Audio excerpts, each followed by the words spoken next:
We are on the second day of our symposium. I hope you enjoyed yesterday evening, and I see quite high number today. That's why you are very, very responsible participants. I am so happy that also second day you are participating. As we promised to you in the program, second day is also regulatory, but less regulatory. It's more now on the technology and with conjunction also a little bit with regulatory applications. And today we go to the small satellite technology and experience in the application of the radio regulations. I am happy to introduce you our keynote speaker, Mr. GOMES, who is the director of Earth observation at the SSTL. And just to read from his CV a little bit, Luis is a director of Earth observation before and science. Before he was a project manager at Zurich Satellite Technology and system engineer. That's why Luis has a clear engineering profile, not an administrator profile. That's why. Welcome, Luis, and take a note. Okay. Can you hear me? Is it working? No?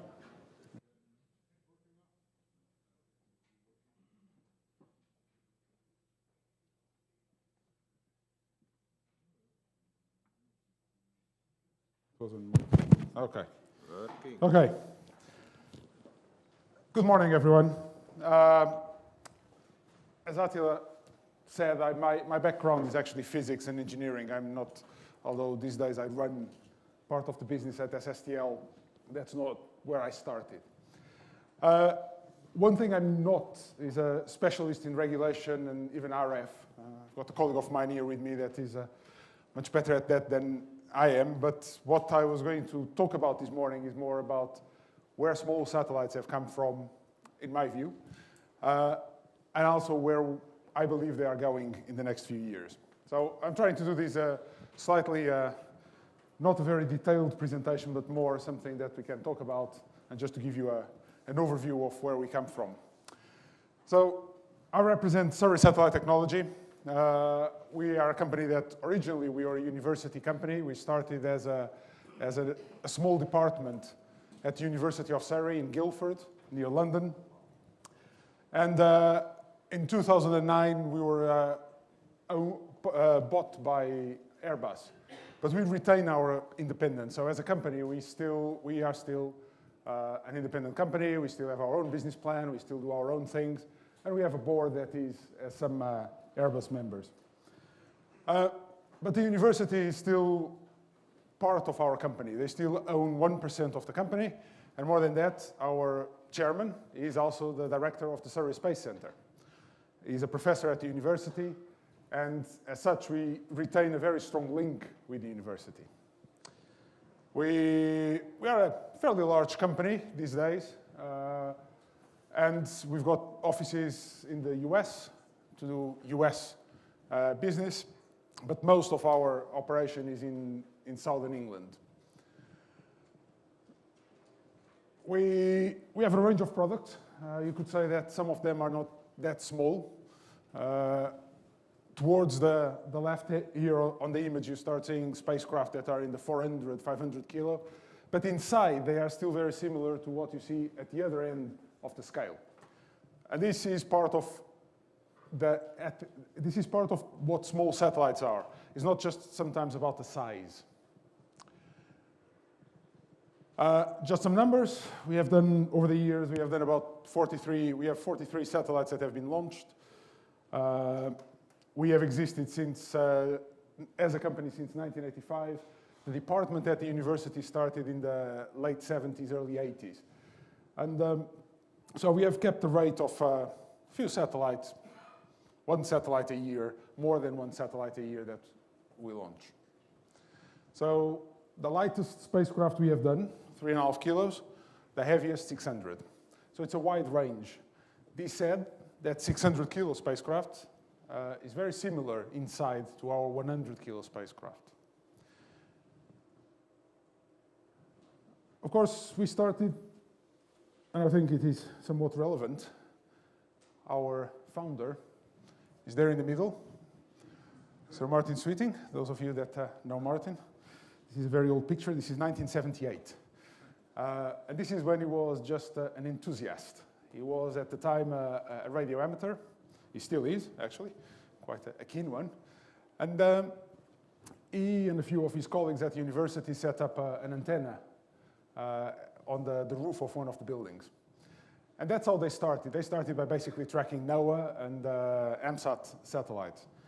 And they thought, well, this is quite cool. And Martin had an idea, and he said, okay, this is all very nice, but most satellites that are up there are extremely expensive. The university was then a small university, didn't have much money. So he said, yeah, the challenge. How can we actually make spacecraft and satellites and space affordable so that people at universities, at small companies, developing countries can actually benefit from space? So this is a few years later. This is about 6 years later. 1984, that's USAT-2. That satellite, by the way, it's still operating. So it was launched in 84. Graham is nodding there. So if you can still listen to it has an S-band beacon, and you can still listen to it, allegedly. Martin assures me that he listens to it regularly. So after all these years, made on a shoestring budget, this was, Martin went around begging and borrowing components, some of which he never returned because they went into space, of course. But the fact is, he could actually launch a spacecraft that was affordable, it was low cost, and it was the beginning of, in many respects, in the UK at least, of smallsat, of the smallsat, what I call the smallsat revolution that we are living nowadays. He was, of course, not the only one. There were people in many other countries doing this kind of work, but he was successful. And that little satellite, tested in, as you can see, he's wearing gloves, but not a clean room suit or anything like that, demonstrated that spacecraft could be built low cost and in facilities that were not that special.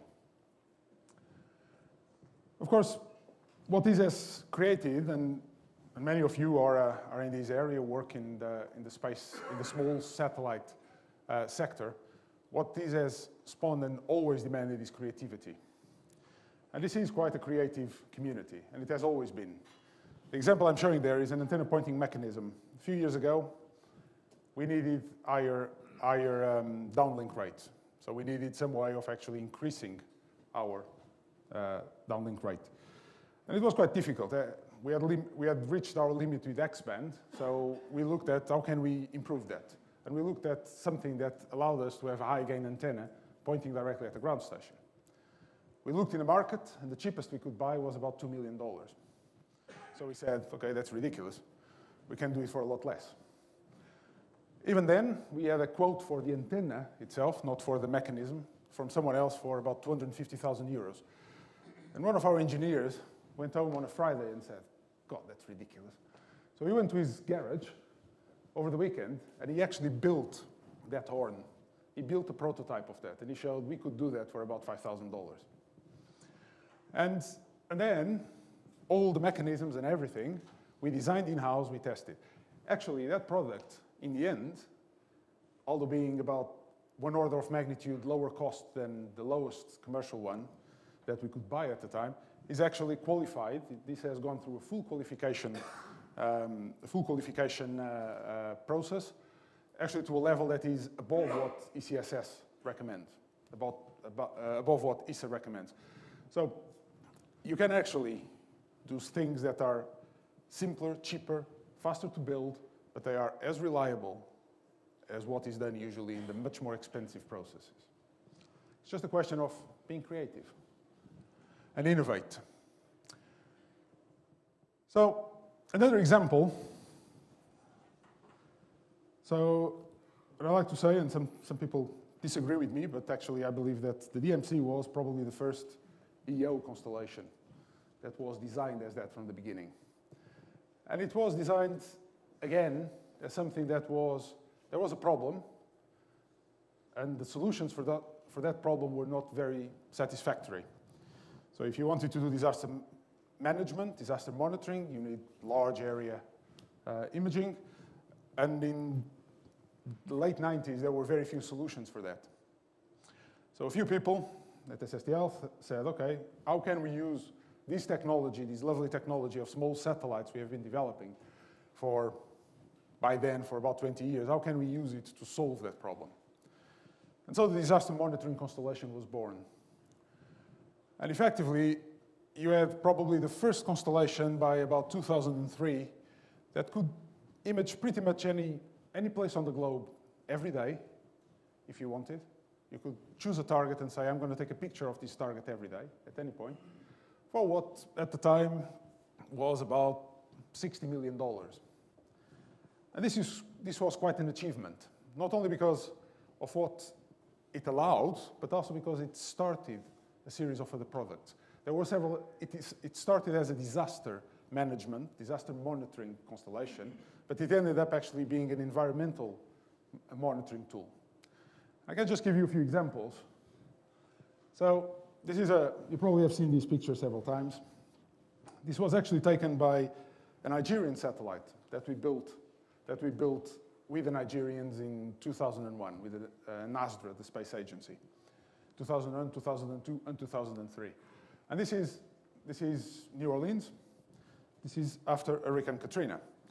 And this was actually the first picture that was given to the rescuers on the ground of the city flooded. You can see it there on the detail. You can see actually the dark areas are the flooded areas of New Orleans. Now, of course, this is the US, picture of the US. Probably doesn't make much difference. They have planes. You can go and see, and you know exactly what's happening. But in remote locations, that's not the case. It's very difficult in remote locations to actually evaluate what's happening in terms of disasters. And that's where the power of satellites comes in. For instance, in the tsunami disaster of late 2004, one of the things that happened is many of the locations are quite remote. They are not usually monitored. A constellation like the DMC actually allowed that to happen. So a survey was made. Several surveys were actually made of the entire region, the affected region. This is on a continental scale. This is not about pinpointing small individual pieces of land. This is about doing a full constellation, a full continent. And that is only possible with constellations of spacecraft. Now, that's only really viable if your satellites are cheap enough that someone can afford the constellation. And that is one of the biggest advantages of small satellites. And that's one of the things they have really brought together. They have brought to the world is by lowering the cost of access to space, you can build lots of them. And when you can build lots of them, you can start actually building constellations. And when you use the power of the constellation rather than the power of the individual satellite, you are really doing something special. And it's something that is very different. For instance, monitoring the Amazon rainforest. This is done, the DMC constellation used to be used, and still is, by the Brazilian government to actually monitor deforestation. And one of the reasons is because there is a lot of cloud in the Amazon, so you need to take a lot of pictures to actually get the cloud-free picture. And for that, you need lots of satellites. You need to be always taking pictures. Landsat can't do that. Landsat, just forget it. But a constellation like the MC will just keep for 3 weeks, 4 weeks, 5 weeks taking pictures, and at some point it will get through. And that has allowed us to actually measure much more accurately what is the deforestation. If I show you some pictures, I don't have one here, but I can show you pictures from year on year where you can see the tree cover disappearing. You can see new roads going in. And this is something that until we started seeing that, until people started having that kind of assessment, it was very difficult to actually understand the impact that deforestation was having on the forest. It's an abstract concept. You can go there and see there is no trees here. But the scale is something that we are now much more aware of. And once again, that comes down to small spacecraft. They have enabled us to actually measure that continuously. I'm biased towards small spacecraft, of course, but I think this is actually one of the things that we are doing now as a community that couldn't be done 30, 40 years ago.